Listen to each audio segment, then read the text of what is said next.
sa pananampalatayang Islam, sumainyo nawa ang kapayapaan, habag at pagpapala ng dakilang lumikha ang Allah subhanahu wa ta'ala.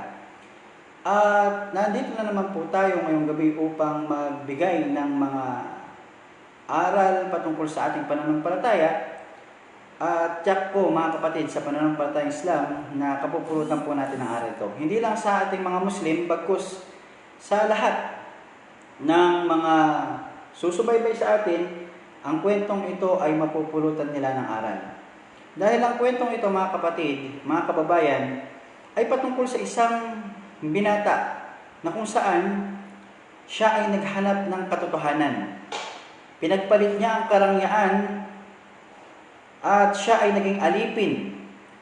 Siya ay isang mayaman, ang kanyang pamilya ay mayaman, ang kanyang ama ay may mga lupain na kung saan kayang-kaya nilang mabuhay bilang isang prinsipe, sabihin na natin, o bilang isang namumuno.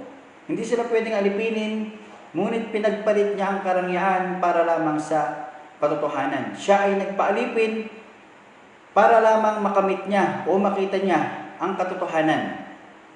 At walang iba tayong tinutukoy maliban na lamang si Salman Al-Farisi radhiyallahu anhu.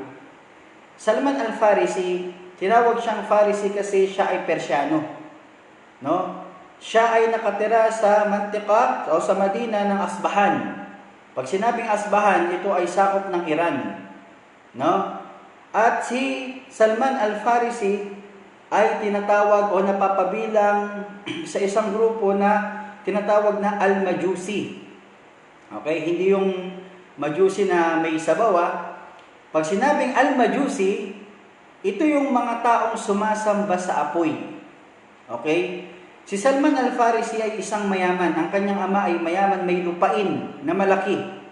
No? At si Salman Al-Farisi ay kamahal-mahal sa kanyang ama. Kinukwento ni Salman Al-Farisi ang kanyang buhay sa mga sahaba kung paano niya nakita ang katotohanan. Ano yung pinagdaanan niya, ano yung mga sinakripisyo niya, ikinuwento niya ito mismo sa sarili niya. Kaya ang kwentong ito ay siya mismo ang nagkwento sa Propeta Muhammad sallallahu alaihi wasallam miski sa mga sahaba radhiyallahu anhum. So, si Salman Al-Farisi, tulad ng sabi natin, ay hindi mahirap na tao. Bagkus nga sila yung halos nagpapatakbo ng negosyo doon sa kanilang lugar. Ngunit, si Salman Al-Farisi ay mahal na mahal ng kanyang ama. So sa sobrang pagmamahal ng kanyang ama, ay natakot na siya para dito. Ang ginawa ng kanyang ama kay Salman ay kinulong na lang niya sa bahay, parang babae. Sabi nga ni Salman, kinulong ako ng aking ama, sa sobrang pagmamahal niya sa akin, ay kinulong ako na parang isang babae. So ibig sabihin, hindi siya nakakalabas. No? Hindi nakakalabas si Salman Al-Farisi radhiyallahu anhu. At isang araw, no, ang kanyang ama ay naging abala. Sa mga gawain, hindi natin alam kung anong naging pinagkaabalahan niya, ngunit hindi niya napuntahan o hindi niya magagawang mapuntahan ang isang lugar kung saan nandun halos yung kanyang mga negosyo. So hindi niya mapuntahan. Kaya wala siyang ibang taong mapag-utusan. At inutusan niya si Salman Al-Farisi. So, just imagine, mula ng pagkabata ni Salman Al-Farisi ay nakakulong na siya. So, wala siyang kaalam-alam sa lugar. Wala siyang kaalam-alam. Hindi niya ma-recognize yung mga bagay-bagay sa kanyang kapaligiran. So, first time niya, pero ganun pa man, sinunod niya ang kanyang itay. Okay, pero bago tayo pumunta doon, si Salman Al-Farisi ay naatasan ng kanyang ama bilang tagapagsindi o tagapagpanatili ng apoy, no? Dahil nga sila ay Majusi, ibig sabihin ng Majusi, sumasamba sila sa apoy, siya yung naatasang magpaliyab ng apoy. Dapat hindi mamatay yun. Umaga't hapon, inaalagaan ito ni Salman Al-Farisi. So isang araw, inutusan siya ng kanyang ama dahil naging abala ang kanyang ama na sa trabaho, kaya hindi siya nakapunta, hindi niya mapapasyalan yung malaking lupain nila na kung saan nandun yung kanilang mga pinagkakakitaan. So sabi niya kay Salman Al-Farisi, katotohanan ako ay magiging abala ngayon, hindi ko kayang gampanan o hindi ko kayang mapuntahan yung ating lupain, kaya ikaw na lang ang pumunta. Sa madaling salita, si Salman al-Farisi radhiyallahu anhu ay pumunta, lumabas. Pero sa kanyang daan, hindi pa siya nakakarating doon sa lugar kung saan inuutusan siya ng kanyang ama. Napadaan siya sa isang kanisa. Ibig sabihin ng kanisa, simbahan. No? At mayroon siyang narinig na mga tinig na naging dahilan upang mapukaw ang kanyang atensyon. Naging dahilan upang mapukaw ang kanyang atensyon.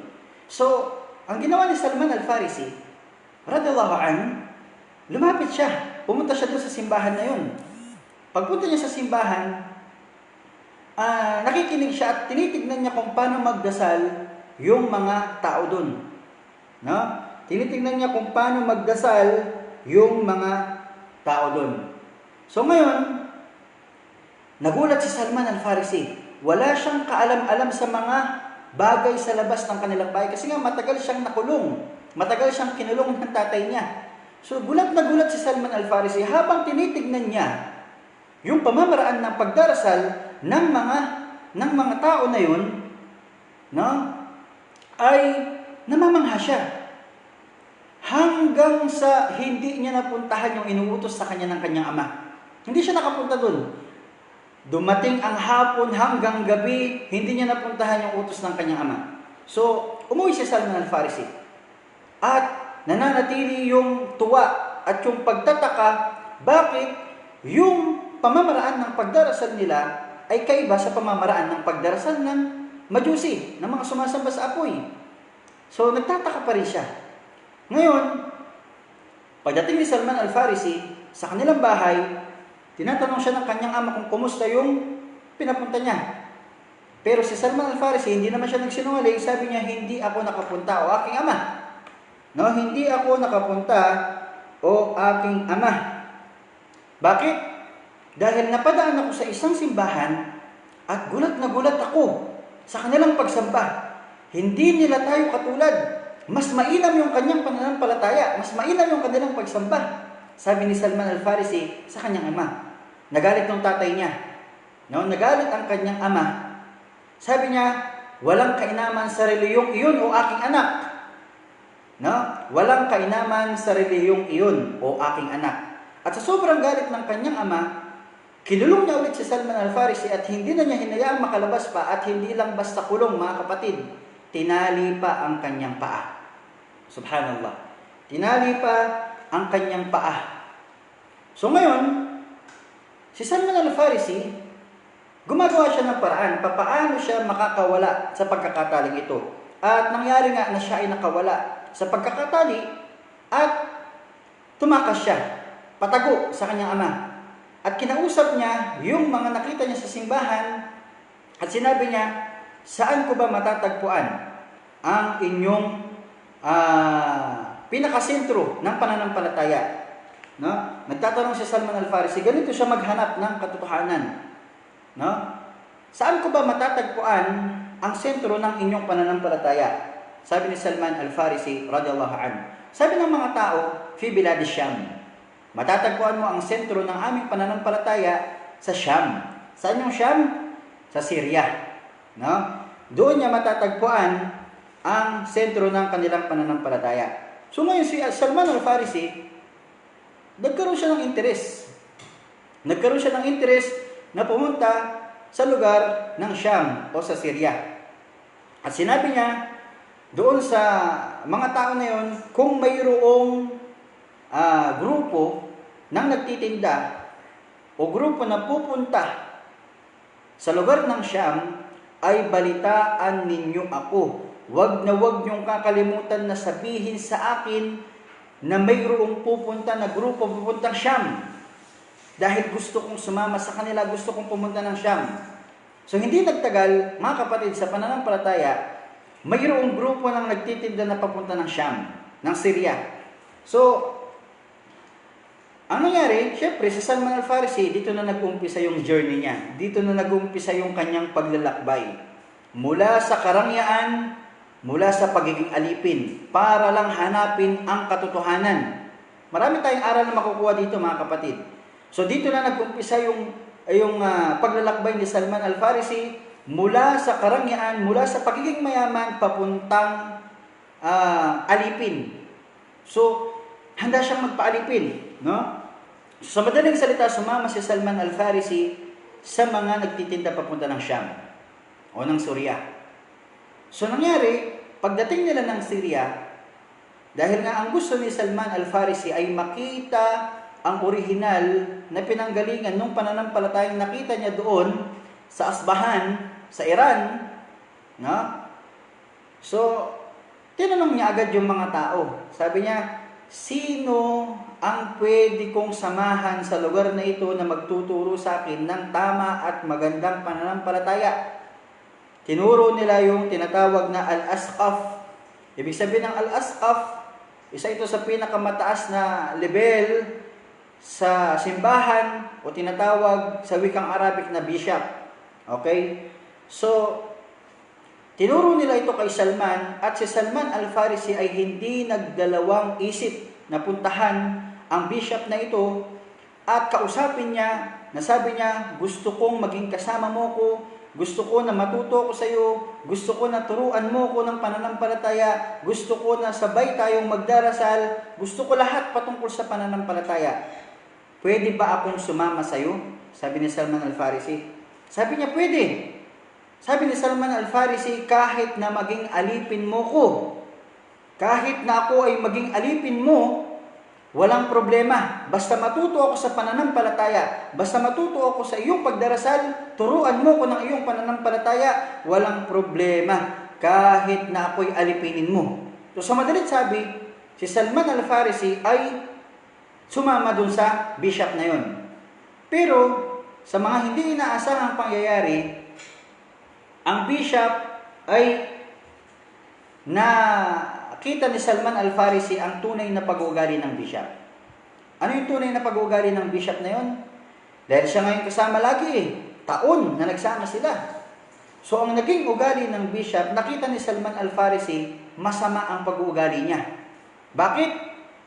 Nakikita niya na inuutusan niya ang mga tao, yung mga miyembro niya, inuutusan niya ng sadaka, ng charity, no? So yung mga tao nagbibigay naman. Kapag sinabi niya sa mga tao ng bishop na yon na magbigay kayo ng charity para sa mahihirap, yung mga tao naman magbibigay. Magbibigay sila ng ginto, magbibigay sila ng silver, magbibigay sila ng kahit anong mga kanilang kayamanan. So ngayon, nakita ni Salman Al-Farisi, hindi binibigay ng bishop yung mga nakukolekta niyang ginto at silver sa mga mahihirap. Anong ginagawa niya? Iniipon niya ito para sa kanyang sarili. At tinatago niya, binabaon niya sa isang lupa, sa isang lugar para hindi makita ng mga tao. So, anong gagawin ni Salman Al-Farisi? Dahil si Salman Al-Farisi ay napakatalinong tao, hindi niya pwedeng ibunyag yun habang buhay yung bishop. Kasi never siyang papaniwalaan. Kasi mas matindi pa rin yung paniniwala ng mga tao sa bishop kaysa kay Salman. So, dumating sa punto na namatay yung bishop.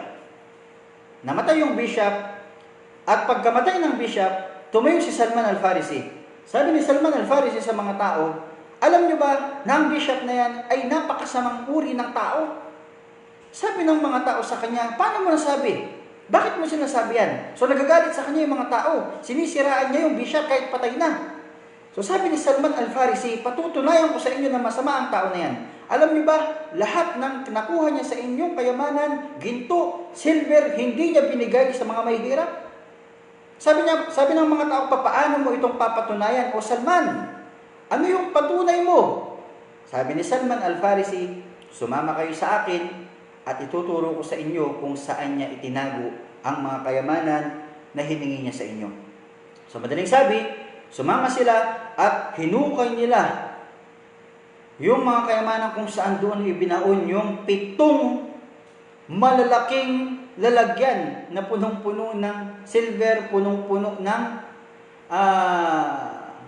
ginto. So anong nangyari?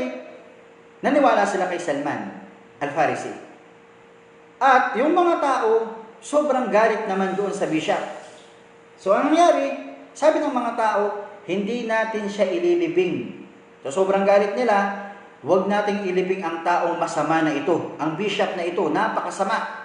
Inutusan tayo, niloko tayo, kinuhanan tayo ng pera, yung pala hindi ibinibigay sa mahihirap, yung hinihingi niya sa atin na kayamanan. Kinakamkam lang pala niya. So huwag natin siyang ilibing. Hindi nila inilibing at ginawa nila, pinagbabato pa nila yung bishop. Pinagbabato pa nila yung bishop. So hindi nila nilibing. Ang nangyari, mayroong pumalit sa kanya. Hindi nagtagal may pumalit sa kanya. Pero ano na kaya yung kalagayan ni Salman Al-Farisi? Dahil nakitaan niya ng masama, yung tao, ano na kaya yung kalagayan niya? Alam niyo ba, naging kalagayan ni Salman Al-Farisi? Kahit nakitaan niya ng masama yung bishop, hindi siya tumigil sa paghahanap ng katotohanan. Kasi katotohanan yung hanap niya. No? Hindi siya tumitingin sa ugali ng tao. Although, nakagawa ng masama yung pero hindi nasira yung loob niya sa pananampalataya. Ganon din sana tayo, mga kapatid sa pananampalatayang Islam, mga kababayan, minsan, ang problema sa atin, tinitignan natin yung ugali ng tao tapos idadamay natin yung kanyang pananampalataya. Hindi po ganun. Si Salman Al-Farisi, radiyallahu anhu, kalugdan naman siya ng Allah, no? Kahit na pa, niloko siya, no? Niloko ng bishop, yung mga tao, nakitaan niya ng masamang ugali ng tao, hindi tumigil si Salman Al-Farisi sa paghahangad na makita niya ang katotohanan. May pumalit sa bishop sa kanyang lugar at bilang patunay na hindi tumigil si Salman Al-Farisi sa katotohanan, sinamahan niya ulit yung pumalit. Sinamahan niya ulit yung pumalit at sumama siyang nagdasal, nagpaturo siya kung saan nagpaalipin ulit siya doon sa tao na yun para lang matuto siya ng tamang pagsamba sa nag-iisang tagapaglikha. So sa madaling sabi, wala naman siya napansin, no, na masamang ugali ng tao, bagkus nakitaan niya ito ng kabutihan. Ngayon nung mamamatay na siya, yung pumalit doon sa bishop, nung mamamatay na siya, sabi ni Salman Al-Farisi sa kanya, nakikita ko na malapit na dumating sa iyo ang kamatayan. Hindi natin may tatanggihan. Ngayon, sabi ni Salman Al-Farisi, gusto kong matuto sa pananampalataya. Ayaw kong matigil. Gusto kong malaman ang katotohanan. Sino ang taong pwede kong puntahan kung ikaw ay mamamatay na? Sabi ng lalaking yon, wala akong alam na pwede mong puntahan maliban na lang ang lalaki na nakatira sa Mosul. Mosul, ito yung isa sa pangalawang malaking lugar sa Iraq. Mosul, pangalawang malaking lugar sa Iraq. No? Sabi ng lalaking yon, wala akong ibang kilalang pwede mong sundan, Salman, at makuhanan mo ng tamang pagsamba maliban na lang sa lalaki na nasa Iraq. So sa madalit sabi, si Salman Al-Farisi ay pumunta ng Iraq. No? Sa Syria, punta siya ng Iraq. Pagpunta niya ng Iraq, tinanong na naman niya ulit kung sino yung pwede niyang makasama para sa pagsamba. So tinuro ulit siya sa tao hanggang sa nagpaalipin ulit siya. Nung malapit ng mamatay yun, ayaw maputo ni Salman Al-Farisi yung kaugnayan niya sa kaalaman patungkol sa pananampalataya. So ang ginawa niya, nung mamamatay na yun, sabi niya, pagkatapos mo, sino ang pwede kong puntahan para doon ako kumuha ng kaalaman patungkol sa pananampalataya at sumamba ako kasama niya at matuto ako sa mga pagdarasal na ituturo niya sa akin. So sabi niya, wala akong ibang alam, sabi nung pangatlong lalaki, tapos mamamatay na siya, sabi niya, wala akong ibang alam na dapat mong puntahan na magtuturo sa iyo ng kabutihan maliban na lang na sa tao na nasa Nisibin. Sa Nisibin. Ang Nisibin, ito ay sakop ng Turkey. No? Ito ay nasa sa Turkey. Okay? So sa madalit sabi, nung marinig ito ni Salman al-Farisi, pumunta siya ng Turkey. At doon siya naghanap ng tao, o hinanap niya yung taong tinuturo nung sinamahan niya. So doon, ganun pa rin kapatid. Nagpaalipin pa rin siya. Handa siyang magpaalipin para sa katotohanan. No, isipin mo si Salman al-Farisi, galing sa karangyaan, pinakamayaman na tao sa lugar nila. Pero dahil lang sa katotohanan, nagpaalipin siya. No? Nagpaalipin siya para lang sa pananampalataya, mahanap niya yung totoong pananampalataya. So ngayon, ando na siya sa Turkey. So sinamahan niya na yung tao, nakita niya, sumamba siya, nagpaturo siya, at dumating ulit yung time na mamamatay na yung taong yun. So syempre si Salman al-Farisi ayaw pa rin yan tumigil sa paghahanap ng katotohanan. Kaya sabi niya, sino ang pwede kong lapitan, puntahan pagkatapos mo? Na doon ako magpapaturo sa kanya at doon ako magdarasal. Siya yung sasamahan ko. Sabi ng lalaki, sa Amburiya. Sa Amburiya, sa English ay sa Greek, no? Sa Virginia. So doon siya tinuro ng lalaking yun. Sa madaling salita, pumunta siya sa Amuriya at doon niya natagpuan yung isang lalaki. So ganun pa rin yung nangyari. Handa siyang magpaalipin, na nagpapaalipin siya para lang sa katotohanan, hanggang sa dumating ulit sa point na mamamatay na yung tao na yun.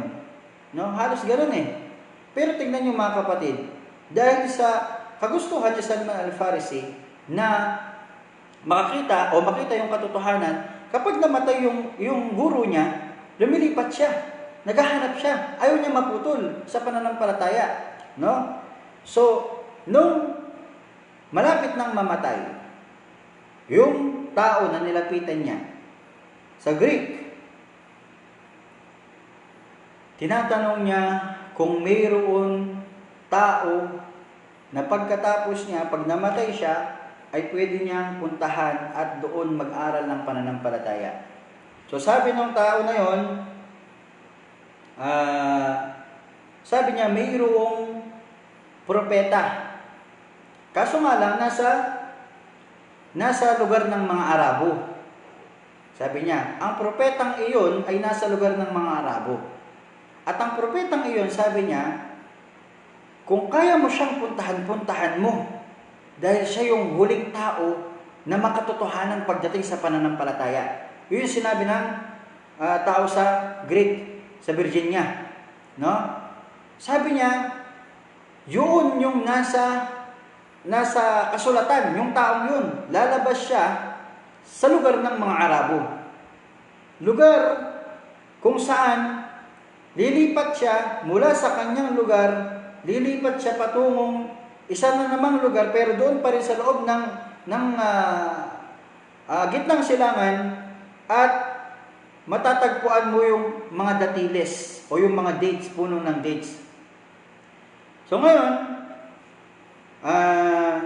sa kagustuhan ni Salman al-Farisi na makita yung huling propeta na lalabas sa lugar ng mga Arabo, naghanap siya ulit ng mga tao na pwedeng makatulong sa kanya papunta doon.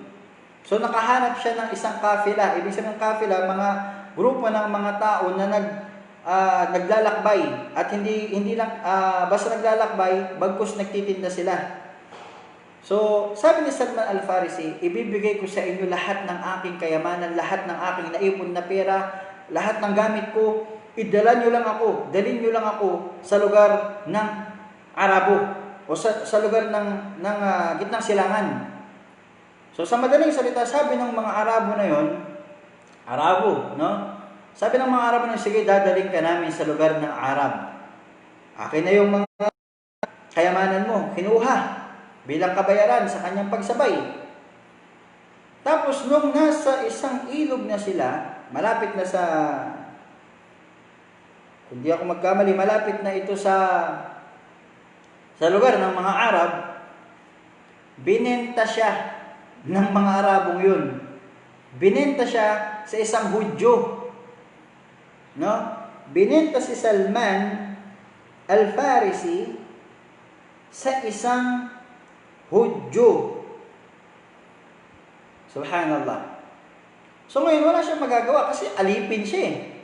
Ang naging katayuan ni Salman Al-Farisi, naging alipin siya. Pero hindi niya pinagsisisihan yung bagay na yun. Naging alipin si Salman Al-Farisi, radiyallahu anhu, para lang makita niya ang katotohanan. So sa Madrid sabi, hindi siya nakarating doon sa lugar na gusto niya. Pero malapit na. Binenta siya ng mga Arabo na nagsabay sa kanya, sa isang Hudyo. Okay? Binenta siya sa isang Hudyo at ang nangyari, naging talagang alipin siya. No? Naging talagang alipin siya. At mga ilang araw lang dumating yung anak ng kapatid nung nakabili sa kanya, no? Dumating yung anak nung kapatid na nakabili sa kanya at binili na naman siya. At yung nakabili sa kanya, Hudyo din, na galing sa angkan ng Banu Qurayza. So, Hudyo na galing sa angkan ng Banu Qurayza. So, doon, alipin mo rin siya. Ang ginagawa niya ay tagalinin siya ng mga dates, pero nung naging alipin siya doon, tuwang-tuwa na siya. No? Tuwang-tuwa na siya. Kasi malapit na siya dun sa lugar na sinasabi nung last na taong nakasama niya. Sa Yatrib, o yung lumang pangalan ng Madina. So naglilinis siya isang araw, nasa taas siya ng dates. No? Inaayos niya yung mga bunga ng dates. Tapos yung amo niya nasa ibaba ng puno. Nagkukwentuhan sila. May dumating na isang Hudyo ulit, nagkukwentuhan sila. Sabi ng mga Hudyo, ng mga boss niya, sabi nila, mayroong isang tao nagpapakilala na siya ay ganito, ganyan, ganyan, ganyan. Siya ay propeta daw. Naniwala naman yung mga taga-Yatrib. Sabi nung Yahud, siya ay galing sa Makkah. Lumipat lang dito. So, narinig ito ni Salman Al-Farisi, radiyallahu anhu. Nung marinig niya ito, hindi niya alam kung ano yung gagawin niya sa sobrang tuwa at galak. Kasi bakit? Yun yung sinasabi ng huling taong nakasama niya. No? Mayroong pumunta ka doon sa lugar ng mga Arab at kung saan nandoon yung huling propeta na magpapakilala na nagdadala ng relihiyon ni Abraham. Ano yung relihiyon ni Abraham? Monotheism. Pagsamba lang sa nag-iisang Diyos. Pag sinabing iisang Diyos, isa lang talaga. Wala ng anak, wala ng ama, wala ng espiritu, isa lang. Yun yung relihiyon na dala-dala ni Abraham. Yun ang relihiyon na tinuro ni Abraham. Sabi nung last na tao na napuntahan ni Salman Al-Farisi, pumunta ka sa lugar ng mga Arab, mayroong huling propeta doon, dala-dala niya ang relihiyon ni Abraham. Pareho sila. No? Isa lang yung Diyos na sinasamba nila. Yun yung totoo. Doon ka pumunta. At kung kaya mong pumunta doon, ay puntahan mo na siya. Siya ay magmumula sa isang lugar, lilipat siya sa lugar na punong-puno ng dates. Mayroon siyang mga palatandaan. Sabi niya, yung propetang yun, sabi nung huling taong nasama ni Salman, yung propetang yun, hindi siya kumakain ng sadakah, hindi siya kumakain ng charity. So, ibig sabihin, yung isang palatandaan ng huling propeta na tunay na nagdadala ng relihiyon, hindi kumakain ng charity. So, pasintabi lang, kasi may mga propeta na nagpapakilala ngayon sa panahon natin, kain sila ng kain ng charity. Okay? Kain sila ng kain ng abuloy. Yun nga yung sinasabi natin. Pero yung huling propeta na tunay na propeta na nagdadala ng pananampalataya, hindi siya, never siya. Sabi ng lalaki sa Virginia, never siyang kakain ng charity. Kasi alam nila yung kasulatan eh. No? Alam nila yung kasulatan. So ngayon, may huling propetang sinasabi si Jesus. Walang iba kung hindi si Muhammad. At sinabi nung nasa Virginia, yun ay lalabas sa lugar ng mga Arabo. Lilipat siya sa lugar na punong-puno ng dates. Yun yung sa Madina. So ngayon, sabi niya, never siyang kakain ng charity. Pero kumakain siya ng gift, ng regalo. Pag binigyan mo siya ng charity, hindi niya kakainin yun. Pag binigyan mo siya, hindi siya tumatanggap kahit na anong uri ng charity. Pero kapag binigyan mo siya ng hadiah, ibig sabihin ng gift, tatanggapin niya yun. Okay? At bayna katifayhi, dito sa kanyang balikat, ay mayroong alamatun nubuwah. Ibig sabihin ng alamatun nubuwah, khataman nubuwah. Parang selyo, sabi niya, selyo ng pagiging huling propeta. Na siya na yung huling propeta, wala na pagkatapos niya. Selyado na sa kanya. Meron siyang palatandaan dito. So, yun na nga. Binalikan lang natin ng konti. Napunta si Salman al-Farisi sa mga Hudyo, naging alipin siya doon, tagapangalaga ng dates, pero tuwang-tuwa siya kasi bakit? Nandun na siya sa lugar na puno ng dates, isa sa mga palatandaan na sinasabi nung nasa Virginia. So tuwang-tuwa siya. Okay lang kahit maging alipin siya. So nung narinig na nga niya yung mga amo niya sa baba, na mayroon na nga dumating mula sa Makkah, pumunta ng Yatrib, na nagpaliwanag ng pananampalataya, naniwala ang mga Yatrib, galit na galit yung mga Hudyo. Sabi nila mayroong tao doon, pinaniwalaan ng mga taga-Yatrib. So nakikinig si Salman al-Farisi at tuwang-tuwa siya. Halos mahulog siya, sabi niya, sa kanyang kwento, mismong si Salman na nagkukwento, halos mahulog ako sa sobrang tuwa sa puno ng dates nung marinig ko yun. Tapos bumaba si Salman, tinatanong niya yung mga amo niya, sino yun? Nasaan yun? Saan ko matatagpuan yung tao na yun? Pinagalitan siya ng dalawang Hudyo, bumalik ka sa trabaho mo, alipin ka lang, wala kang karapatan na makisama sa usapan namin, bumalik ka sa trabaho mo, at hindi ka pwedeng sumabay sa amin. So ganun na siya kababa. So si Salman al-Farisi, ang ginawa niya, bumalik siya sa taas. Pero tuwang-tuwa siya, kasi nandun na, nagsusunod-sunod na yung mga palatandaang sinabi sa kanya. No? So, ang ginawa ni Salman al-Farisi, humanap siya ng paraan para mapuntahan niya yung lalaking yun. Yung huling propeta na sinasabi. At walang iba yung kung hindi si Propeta Muhammad sallallahu alaihi wasallam. Allahu Akbar. Allahu Akbar. Ang Allah ay dakila. No? Nasa kapahayagan na huling propeta na lalabas sa kapahayagan ng mga nauunang aklat. Si Propeta Muhammad sallallahu alaihi wasallam ang huling lalabas na propeta at wala na pagkatapos niya. So yung taong tinutukoy ng sa Virginia ay si Propeta Muhammad sallallahu alaihi wasallam. So nung marinig ni Salman al-Farisi na dumating na siya sa Yatrib, sobrang galak niya at humanap siya ng paraan para mapuntahan ang propetang yun. Ang ginawa niya, nag-ipon siya ng dates at pagkatapos, pumunta siya doon. Pinuntahan niya sa Yatrib. Paglapit niya kay Propeta Muhammad sallallahu alaihi wasallam, tinanong niya, ikaw ba yung taong sinasabi nila na ganito, ganyan, na nagpapahayag ng pananampalataya? Sabi ni Propeta Muhammad sallallahu alaihi wasallam, siya nga. At ibinigay ni Salman al-Farisi bilang test. O titignan niya kung talagang totoo yung sinasabi nung galing sa Virginia, sa Greek.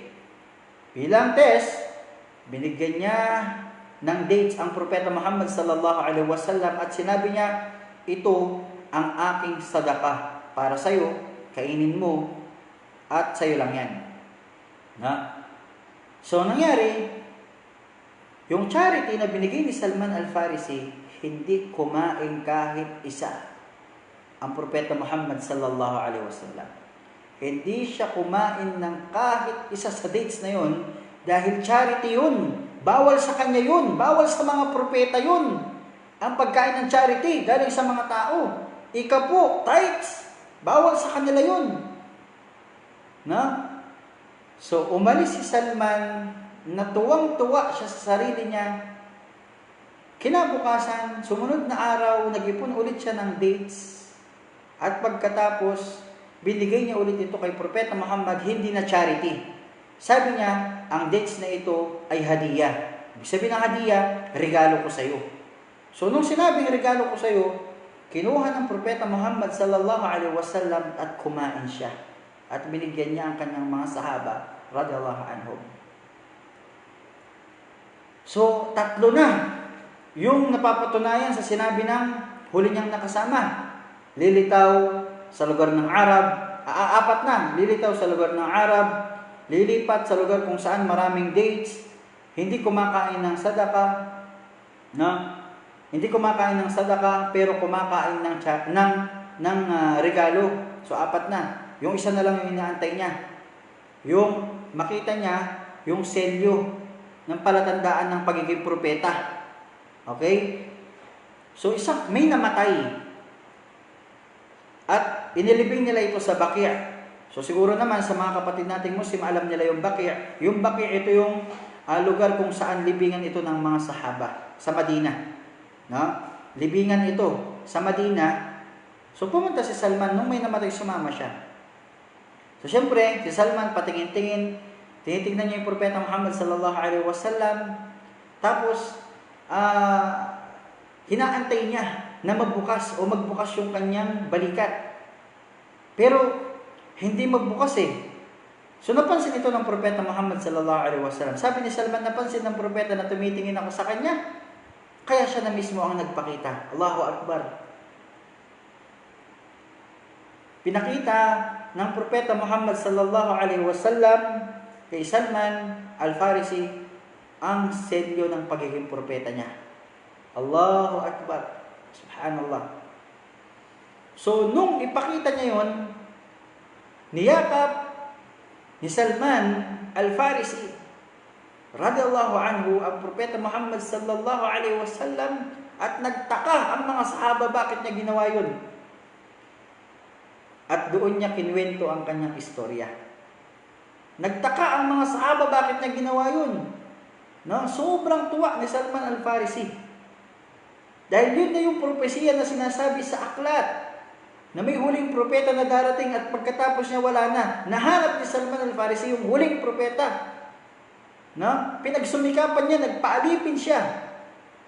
Mula sa karangyaan hanggang sa patungo sa pagiging alipin, ginawa ni Salman Al-Farisi para lang matupad niya ang kanyang pangarap na makakuha siya ng magandang pananampalataya dahil lang pinagmulan niyang pananampalataya ay pagsamba sa apoy. Subhanallah. Niyakap niya ang propeta Muhammad sallallahu alaihi wasallam at kinuwento niya ang kanyang pinagdaanan. Subhanallah. At dito, mga kapatid, sa pananampalatayang Islam, actually mayroong kasunod yung kwento na yun. Na, syempre si Salman ay alipin. Kailangan bayaran. No? Kailangan bayaran. Ngayon, ang bayad kay Salman, subhanallah, napakalaki.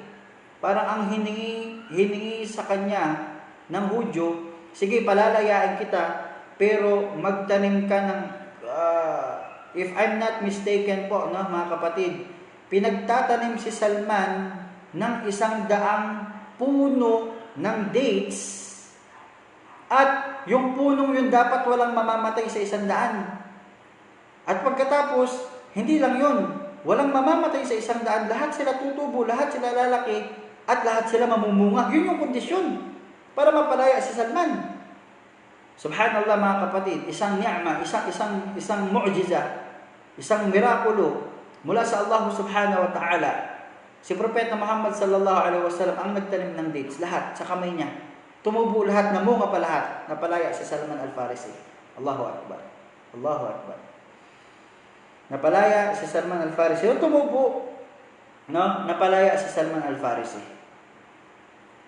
So, sabi nga sa history, si Salman Al-Farisi ang kauna-unahang Persyano na yumakap sa pananampalatayang Islam.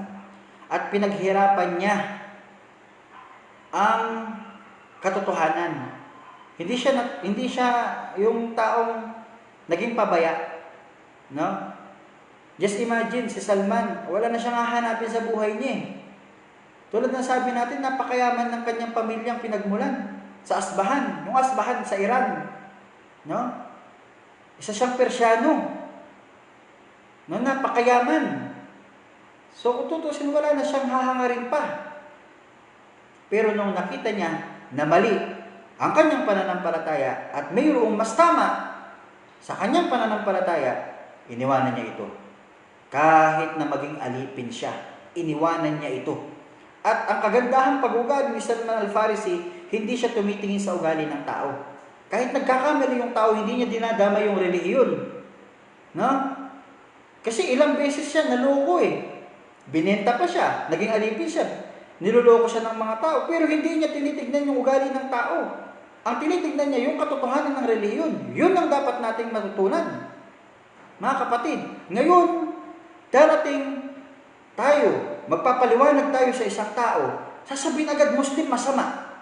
Ayaw niyang tanggapin ang katotohanan. Dahil ang problema ng tao ngayon, tinitignan niya ang ugali ng mga nagsasabing mga Muslim pero nagkakamali, hindi sumusunod sa Islam. Hindi ganon mga kapatid, hindi ganon mga kababayan. Na? Salman Al-Farisi, mula sa pagsamba sa apoy, patungo sa pagsamba sa nag-iisang Diyos ang Allah, never niyang tinignan ang ugali ng tao. Kahit na niloko siya, kahit na ginawa siyang alipin, never niyang tinignan yun. Ang tinignan niya, ang katotohanan ng relihiyon. Yung mga revelasyon ng kanyang tinitignan, hindi yung tao. So, ganun dapat tayo. Inaanyayaan ko, pati yung mga hindi pa Muslim, huwag tayong titingin.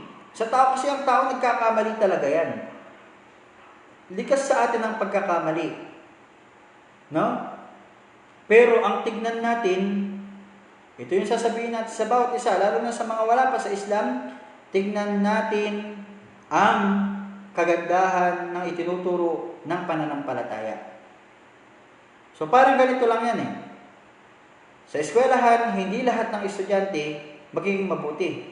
Sino sisisihin mo kapag may lumabas na masama sa mga estudyante? Yung teacher? Hindi. Ugali niya yun. No? Pero ang teacher nagtuturo ng kabutihan yan. Sa pananampalataya, hindi lahat ng nasa loob nito ay makikitaan mo ng mabuti. Pero walang duda ang pananampalataya ay nagtuturo ng kabutihan. No? At hindi lahat ng pananampalataya na nagtuturo ng kabutihan ay nagtuturo ng pagsamba sa tunay na Diyos. Kaya hanapin, katulad ng ginawa ni Salman Al-Farisi. Naghanap siya. Nung malaman niya na mali yung kanyang pananampalataya, iniwan niya yun. No? Iniwanan niya yun at nagpakaalipin siya, naglakbay siya ng ilang taon hanggang sa nag-success siya. Nahanap niya ang kahuli-hulihang propetang lilitaw sa mundo, sa lugar ng Arab, sa lugar ng mga Arabo, sa lugar kung saan tumutubo ang dates, lugar ng Madina. Subhanallah, at may palatandaan ng selyo ng huling propeta, hindi kumakain ng charity, hindi kumakain ng ikapo. No? Pero tumatanggap ng regalo. Ikapo hindi. Hindi niya uutusan yung mga miyembro niya na magbigay ng ikapo, magbigay ng charity para lamunin niya. Hindi. Ang propetang ito ay walang iba kung hindi si Propeta Muhammad sallallahu alaihi wasallam. Nasa aklat ito ng mga kapahayagan. At ngayon mga kapatid, sa pananampalatayang Islam, inireveal sa atin ng kwento ni Salman Al-Farisi ang katotohanan ng lahat. At sana po ay natutunan natin o nakakuha tayo ng aral sa kwentong ito at marami pa tayong bibigyang pansin sa mga kwento ng mga sahaba at marami pa tayong makukuhang mga kwento mga kapatid na kapupulutan natin ng aral insyaallah at lagi lang po kayo sumubaybay. Nag-a-announce po tayo dito kung kailan tayo magle-lecture. Follow lang po kayo dito sa aming Facebook page Liwanag ng Islam at magiging updated po kayo sa mga video at mga post na aming ilalabas sa aming page. At hanggang dito na lamang po, wa akhiru da'wana anil hamdulillahi rabbil alamin. Assalamu alaikum warahmatullahi wabarakatuh.